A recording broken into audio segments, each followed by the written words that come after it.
નમસ્કાર, અમારી વિશેષ રજૂઆત રાજયોગમાં આપનું હાર્દિક સ્વાગત છે. હું છું પંકજ. મિત્રો, સામાન્ય ચૂંટણીની રણભેરી વાગે ત્યારે જુદા જુદા પક્ષો ચૂંટણી પૂરા દમખમ સાથે જીતવા માટે મેદાનમાં ઉતરતા હોય છે. આજે શાસક પક્ષ એટલે કે આપણે વાત કરીશું ભાજપના રાષ્ટ્રીય અધ્યક્ષ અમિત શાહની જન્મકુંડળીનો. શું કહે છે શાહની જન્મકુંડળીના ગ્રહોનું બળ? શું અમિત શાહનું સુકાની પદ ભાજપને વિજય અપાવશે ખરું? ભાજપમાં શું અમિત શાહનો દબદબો કાયમ રહેશે? ભાજપના રાષ્ટ્રીય અધ્યક્ષ અમિત શાહની કુંડળીમાં રાજયોગ કેવો અને કેટલો બળવાન છે? લોકસભાની બેઠકોના સરવૈયામાં અમિત શાહને ક્યાં લાભ થશે અને ક્યાં ખોટ જઈ શકે છે? આ બધા જ પ્રશ્નોનો સવાલ આજે આપણી સાથે જોડાયેલા જે જ્યોતિષ આચાર્ય છે અમિતભાઈ ત્રિવેદી અને યકીનભાઈ જાની, તેમની પાસેથી મેળવીશું. આપ બંનેનું સ્વાગત છે કાર્યક્રમમાં. તો આપ પણ આ કાર્યક્રમમાં લાઈવ ફોન કરીને આપને મૂંઝવતા પ્રશ્નોના સવાલ પૂછી શકો છો. તો શરૂ કરીએ આજનો આ કાર્યક્રમ રાજયોગ.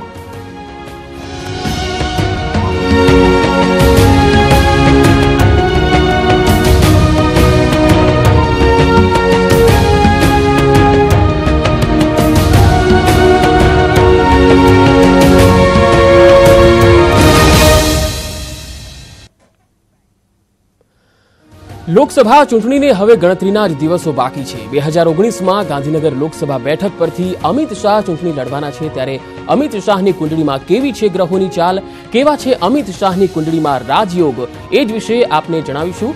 સૌથી પહેલા અમિતભાઈ, હું આપને પૂછીશ કે અમિત શાહની કુંડળીમાં ગ્રહોનું બળાબળ શું કહે છે? આપણે ગ્રહોના બળાબળની જો આપણે વાત કરીએ છીએ ત્યારે બિલકુલ સ્પષ્ટ થાય છે કે ભારતીય જનતા પાર્ટીનો એક સામાન્ય કાર્યકર, અતિ સામાન્ય કાર્યકર, મેં પણ એમને સ્કૂટર પર ચાલતા જતા જોયા છે.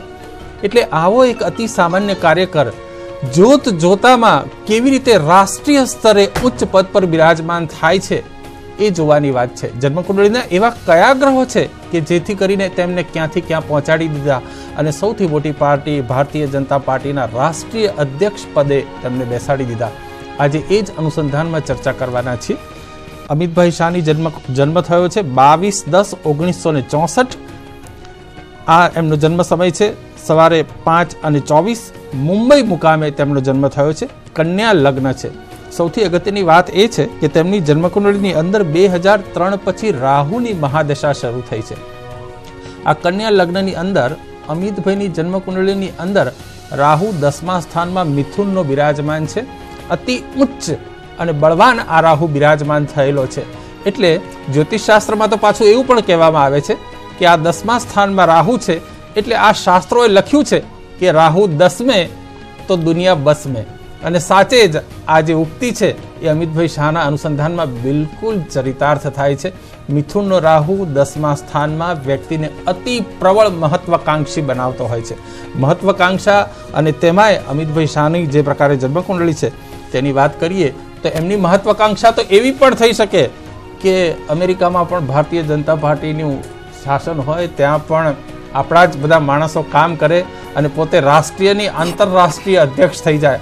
આ પ્રકારની મહત્વાકાંક્ષા હોય અને મંગળ મહારાજ જે પ્રકારે બિરાજમાન છે તેઓ અતિ એક્ટિવ હોય. સાથે સાથે પોતાની મહત્વાકાંક્ષાને ચરિતાર્થ કરવા માટે, તેને મૂર્તિમંત સ્વરૂપ આપવા માટે અમિતભાઈ શાહ જેવો વ્યક્તિ, એટલે આ પ્રકારના ગ્રહોનું બળ ધરાવતો વ્યક્તિ એ કંઈ પણ કરી છૂટે, એટલે કંઈ પણ કરી છૂટે એના અનુસંધાનમાં મારો કહેવાનો ભાવાર્થ એટલો છે કે એ પગ વાળીને બેસે નહીં, એ સતત પ્રવૃત્તિશીલ હોય. અને 10મે જે મિથુનનો રાહુ છે એ મિથુનનો રાહુ આપને પણ દર્શકો ખ્યાલ હશે કે 2003 પછી મિથુનના રાહુએ તેમને સડસડાટ પ્રગતિ આપી અને અપ્રતિમ જશના ભાગીદાર તેમને બનાવ્યા.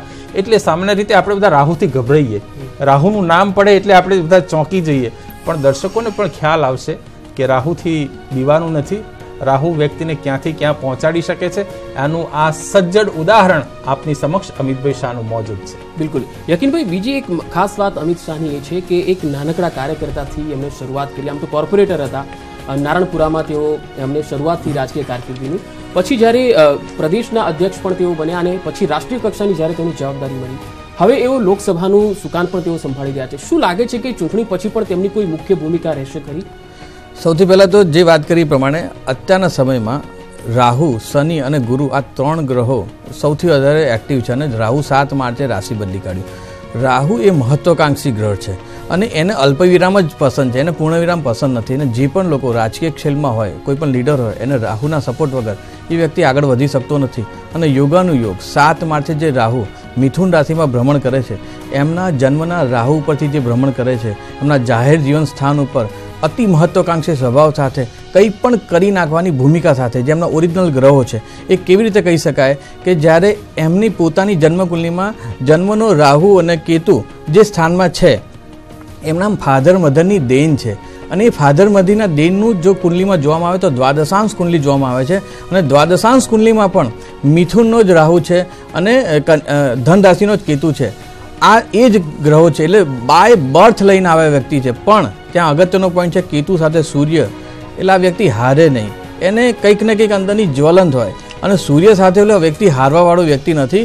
કોઈ પણ રીતે એનીથિંગ કંઈ પણ થાય એ લડી લેવાની એની માનસિકતા સાથે એ માણસને ખૂણામાં દબાઈને પણ જો માર્યો હોય તો એ સહન કરી લે અને સમય આવે તો એ હારને ગમે તે રીતે કરવા માટે એ સક્ષમ છે. એનું કારણ છે રાહુ. અને જ્યારે રાહુ અત્યારે પાછો એમના મિથુન રાશિમાંથી પસાર થઈ રહ્યો છે તો એની પરાકાષ્ઠા લેવલમાં વધારો થશે. 2001 અને 2002માં પણ આવા જ પ્રકારના સમીકરણ થયા હતા, પણ એ વખતે રાહુ ત્યાંથી રિટર્ન થતો હતો તો એ સમયમાં બચી ગયા. વાત અગત્યની છે ગુરુની. આ 7 માર્ચથી 29 માર્ચ સુધીના સમય દરમિયાન ગુરુ અત્યારે રાશિ નથી બદલ્યું, પણ ગુરુ જ્યારે 29 માર્ચ પછી પોતાની રાશિ બદલીને ધન રાશિમાં આવશે તે સમયમાં ગુરુના જે પોતાના પોઈન્ટ છે એ 8 પોઈન્ટ અષ્ટક વર્ગ પ્રમાણે મળે છે. પણ એની જો ઓવરઓલ વાત કરીએ તો 32 પોઈન્ટ મળે છે, જે બહુ સારા કહેવાય. એટલે ગુરુનું રાહુ ઉપર સંપૂર્ણ દ્રષ્ટિના કારણે સામ દામ દંડ ભેદ કર્યા પછી પણ લોકોમાં એમની વાતો રજૂઆત કરી શકશે, લોકપ્રિયતા વધશે.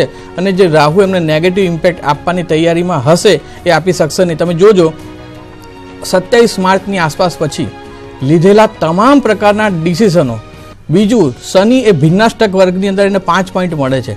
અને એ સેકન્ડ હાઉસ અને થર્ડ હાઉસ એટલે વાણી કુટુંબ દ્વારા પોતાની વાતને, કુટુંબની અંદર થયેલા ઘણા મોટા મતભેદો જે અત્યારે એક પક્ષમાંથી બીજા પક્ષમાં જાય છે, હજી ટિકિટ આપ્યા પછી ઘણાના અસંતોષ પણ હશે, તો એને કેવી રીતે પોતાના વાળી લેવી એવી સમજ એમનામાં હશે. અને 27 માર્ચ પછી 23 એપ્રિલ સુધી જેણે પણ અમિત શાહે પગ પકડ્યો, જેને ટિકિટ આપી, જેટલાને અમિત શાહે ટિકિટ આપવા માટે એમની ભૂમિકા હશે, એ બધાનું રાજકીય કેરિયર આગળ વધશે.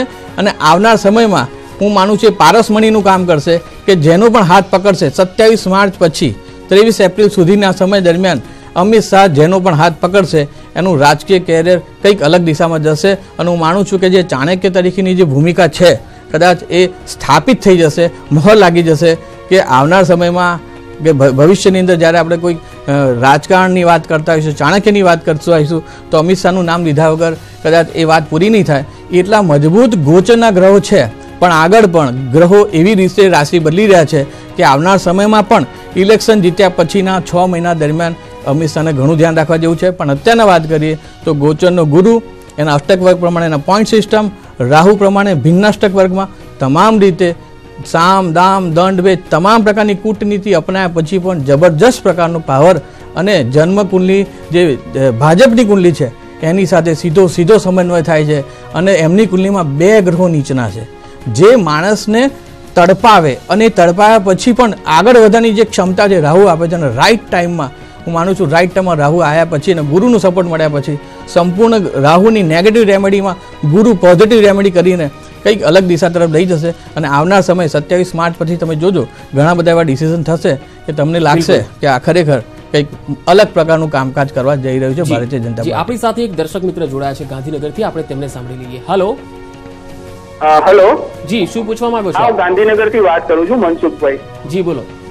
આપણે પ્રશ્ન એ છે કે આપણે અમિત શાહ અને નરેન્દ્ર મોદી આ બંનેની કુંડળીમાં જોવા જઈએ તો બંને ખાસ મિત્ર છે. તો આ બેની જોડી હવે 2019ની જે લોકસભાની ચૂંટણી છે તો એ બંનેની કુંડળી કેવી છે? તો શું જીતી શકશે કે હારી શકશે? બિલકુલ, મારો સવાલ પણ એ જ હતો અમિતભાઈ. હવે હું એ જ પૂછવાનું હતું કારણ કે 2014માં આપણે જોયું કે અમિત શાહ અને મોદી આ બંનેની જોડી એટલી હિટ રહી અને તમામ માધ્યમોમાં પણ ખૂબ ચર્ચામાં રહી. બરોબર છે. તો શું આ બંને વચ્ચે જે વૈચારિક એકતા છે એની પાછળ કયા ગ્રહો જવાબદાર હોય છે? આ અતિ અગત્યનો સવાલ છે મનસુખભાઈ. અને આ પ્રશ્ન તમે ન પૂછ્યો હોત તો પણ અમારા જે પંકજભાઈ છે એન્કર, એ મને કીધું કે હું આ પ્રશ્ન આજે પૂછવાનો છું તમને. હવે તમારા પ્રશ્ન ઉપર આપણે આવીએ પણ એ પ્રશ્નો પર આવું એ પહેલા પંકજભાઈ એક વાત તમને કરી દઉં કે આપણા કાર્યક્રમ રાજયોગમાં બ્રેક પછી અમિતભાઈના અનુસંધાનમાં હું એક ખૂબ જ મોટી આગાહી ગ્રહોને અનુલક્ષીને કરવા જઈ રહ્યો છું. હવે આ પ્રશ્ન ઉપર આવીએ. સૌ પ્રથમ તો બેની જન્મકુંડળી, બેને મનમેળ આટલો બધો કેમનો છે, તો એના અનુસંધાનમાં વાત કરીએ તો સૌથી પહેલા જ્યારે સ્ત્રી અને પુરુષ લગ્ન કરે ત્યારે જન્મ મેળાપક કરવામાં આવે છે. આ બહુ પ્રચલિત વાત છે. એટલે જન્મ મેળાપક કરવામાં આવે, કુંડળી મેળાપક, એટલે ખ્યાલ આવે કે બેનો મનમેળ કેટલો છે. હવે અમિતભાઈ શાહ અને નરેન્દ્રભાઈ મોદી એ કોઈ સગા તો છે નહીં, કાકા બાપાના ભાઈઓ પણ છે નહીં, કોઈ જૂની એવી કોઈ બહુ મોટી સંબંધો તો છે નહીં, પણ તેમ છતાં આ જે વૈચારિક એકતા છે એના અનુસંધાનમાં ગ્રહોએ કેવો ભાગ ભજવ્યો છે હું આપને મુદ્દાસર સમજાવું છું. સૌથી પહેલા તો નરેન્દ્રભાઈ એટલે વૃશ્ચિક રાશિ અને અમિતભાઈ એટલે મેષ રાશિ, તો બંનેનો રાશિ સ્વામી મંગળ છે, એટલે સૌ પ્રથમ તો રાશિ મેળ છે. એટલે જેને રાશિ મેળ હોય ને એને બને જ. એકબીજાને ગમે હજારના ટોળામાં બધા ભેગા થાય ને તો એકબીજાને શોધતા હોય કે ક્યાં ગયા પેલા ભાઈ, આ રાશિ મેળ કામ કરાવે. બીજી અગત્યની બાબત કે જ્યોતિષ શાસ્ત્રના નિયમ અનુસાર એકનું ચંદ્ર લગ્ન એ બીજાનું જન્મ લગ્ન હોય એટલે ઘણો સારો મેળ આવે. નરેન્દ્રભાઈનું એ વૃશ્ચિક લગ્ન છે એટલે કે એનો સ્વામી મંગળ છે, અને અમિતભાઈ શાહની મેષ રાશિ એટલે એનો સ્વામી પણ મંગળ છે, એટલે પણ બંને વચ્ચે બહુ ખૂબ જ સારું મિત્રો જેવું બને છે. સાથે સાથે બેવના જે લગ્ન છે એ અમિતભાઈ શાહનું કન્યા લગ્ન છે અને નરેન્દ્રભાઈ મોદીનું વૃશ્ચિક લગ્ન છે. લગ્ન એટલે વ્યક્તિનું બંધારણ, જેને જન્મકુંડળીના જ્યોતિષની ભાષામાં જન્મ લગ્ન કહેવામાં આવે છે. બંનેનું જન્મ લગ્ન ત્રિએકાદશ છે એટલે બંનેને મિત્રો જેવું બને. બીજી એક સૌથી અગત્યની બાબત કે નરેન્દ્રભાઈ મોદીનું એ જળ તત્વ છે અને અમિતભાઈ શાહનું જન્મ લગ્ન છે એ પૃથ્વી તત્વ છે. એટલે પૃથ્વી એ જળને પોતાનામાં સમાવી લે.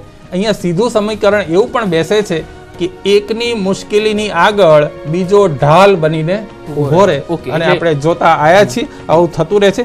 એક છેલ્લો અગત્યનો મુદ્દો કે ચંદ્ર કુંડળીથી જો હું બંનેની જન્મ કુંડળી મેળવું તો એકનો લગ્નેશ એટલે લગ્ન સ્થાનનો સ્વામી એ બીજાના હૃદય સ્થાનમાં છે, એટલે એકના હૈયાની વાત હોય અને બીજાના હોઠ પર હોય. આટલો સુંદર મજાનો આ સુમેળ છે, અને એટલા કારણે જ આ બંનેની વૈચારિક એકતા ખૂબ જ સમાન છે. યકીનભાઈ, એક ખાસ વાત મારે એ પૂછવું છે કે જો અમિત શાહના ગ્રહો આટલા બળવાન હોય તો સામે રાહુલ ગાંધીની જો આપણે વાત કરીએ, એમની જે કુંડળી છે એ હિસાબે સત્તા ભોગ કોને મળી શકે એમ છે બંનેની કુંડળીને જો મેચ કરીએ તો?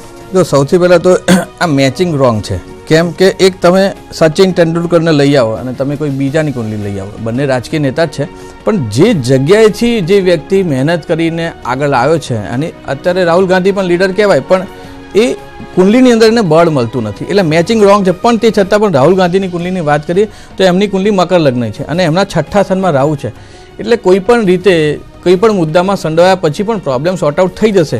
પણ એ રાજકીય લેવલમાં કોઈ પ્રધાન પદ અથવા એવું કોઈ ભૂમિકા અદા કરશે જેથી કરીને કોંગ્રેસ જેને સપોર્ટ કરે છે એને ફાયદો થાય? ના, એવું થવાની શક્યતા ઓછી છે. કારણ કે એમની કુંડલીમાં 12મા સ્થાનમાં જે શનિ ચાલી રહ્યો છે એ શનિ અને કેતુના કારણે એમનો લગ્નેશ 12મા સ્થાનમાં મૂળભૂત જે વિચારો છે રજૂઆત નહીં કરીને લોકોનું મન નહીં જીતી શકે. કારણ કે મન મેળ જીતવા માટે 7મું સ્થાન જાહેર જીવન જરૂરી છે. અતિ મહત્વાકાંક્ષી સ્વભાવ છે 6ઠ્ઠા સ્થાનમાં, પણ મન જીતવાની જે વાત છે 7મું સ્થાન પ્રભુત્વવાળું હોવું જોઈએ, જાહેર જીવન પ્રભુત્વવાળું હોવું જોઈએ, તો એ જીતી શકાય. એટલે અત્યારના સમયમાં એમના એવા મજબૂત ગ્રહો નથી જેટલા અમિત શાહના છે. અમિત શાહજીની જો કુંડલીની વાત કરીએ તો હું એક પોઈન્ટ ઉપર બહુ જ અગત્યનો ભાગ કરવા માગું છું કે 2001 અને 2 જે સમય દરમિયાન ગોધરાકાંડ થયું અને એ સમય પછી એમના ઉપર આક્ષેપ થાય, એ સમય દરમિયાન જે ગ્રહો હતા એ વખતે રાહુ એ જ પરિસ્થિતિમાંથી પસાર થતો હતો અને એ રાહુ મિથુન રાશિમાંથી જ પસાર થતો હતો અને એ વખતે ગુરુ દ્રષ્ટિ કરતો હતો, એટલે એટલી ઇમ્પેક્ટ ના આવી. પણ જેવો રાહુએ પોતાની રાશિ બદલી અને તરત જ એમના ઉપર આક્ષેપ આવ્યા, એમને ગુજરાતની બહાર જવું પડ્યું અને ઘણા બધા કોન્ટ્રોવર્સીમાં ઊભા થવું પડ્યું, અને ત્યારબાદ એ સક્ષમ રીતે પોઝિટિવ થઈ ગયા. કારણ કે ભિન્નાષ્ટક, મેં જેમ આગળ વાત કરી એ પ્રમાણે કે જે દ્વાદશાંશ કુંડલીની અંદર જે એમનો રાહુ અને કેતુ છે એના જે ડિપોઝિટર ગ્રહ છે એ ગુરુ અને બુધ છે એ 6ઠ્ઠા સ્થાન અને 11મા સ્થાનમાં બેઠા છે.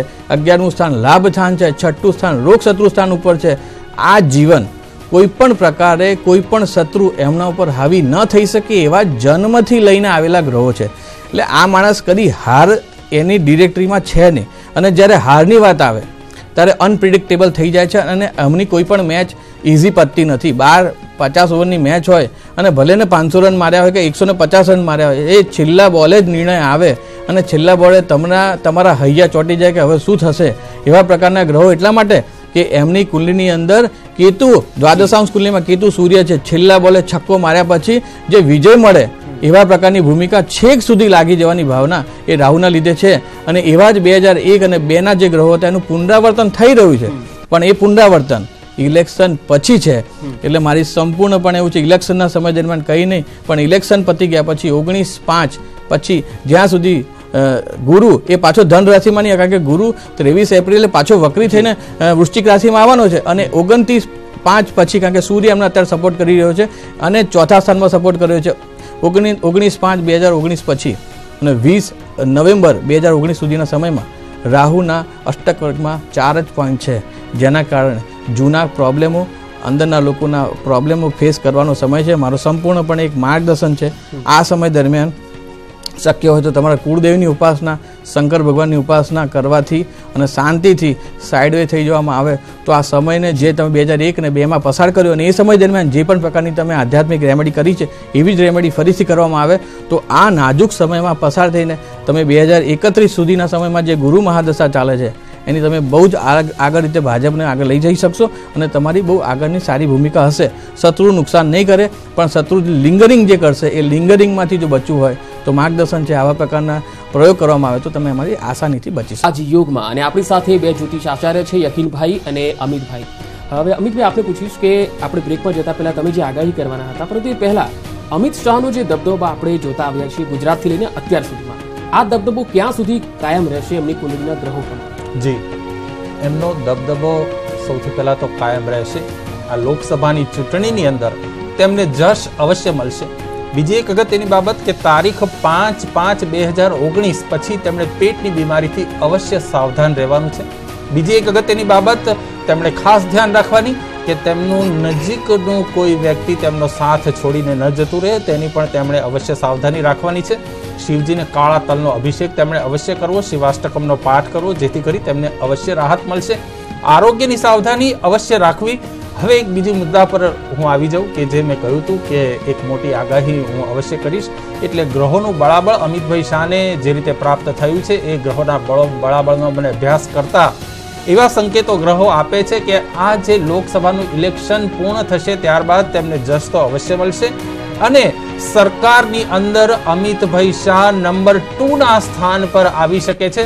હવે નંબર 2નું સ્થાન જ્યારે હું કહું છું ત્યારે સૌ પોતપોતાની રીતે રાજકીય વ્યક્તિઓ પોતાનું સમીકરણ લગાવી શકે છે. નંબર 2નું સ્થાન જો આપણે કહીએ તો આમ તો સરકારની અંદર વડાપ્રધાનનું પ્રથમ સ્થાન કહેવાય છે. નંબર 2નું સ્થાન આપણે જો કહીએ તો જી હા, ડેપ્યુટી પ્રાઇમ મિનિસ્ટરનું પણ કહેવાય છે.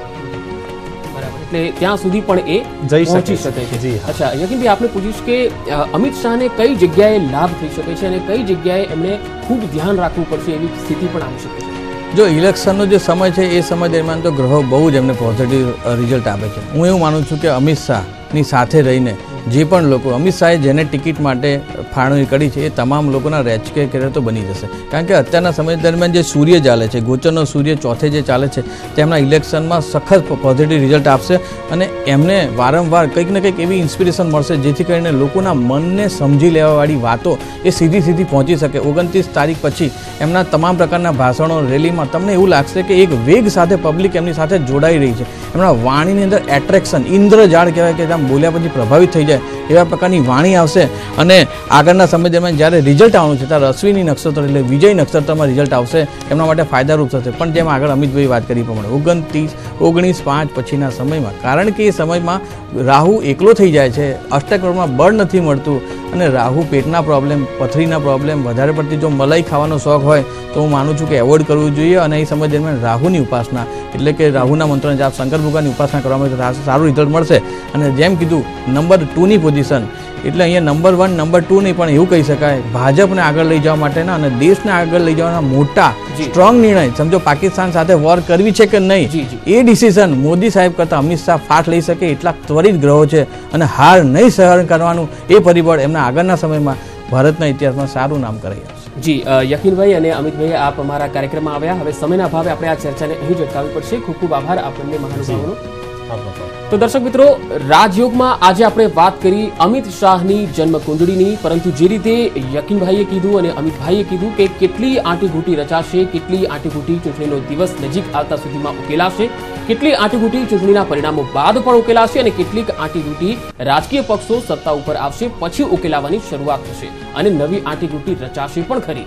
તો રાજયોગ કાર્યક્રમમાં હાલ અત્યારે આટલું જ. ફરી મળીશું આપણે વધુ કેટલાક રાજનેતાઓની કુંડળી સાથે. ત્યાં સુધી મને રજા આપશો અને જોતા રહેજો News 18 ગુજરાતી.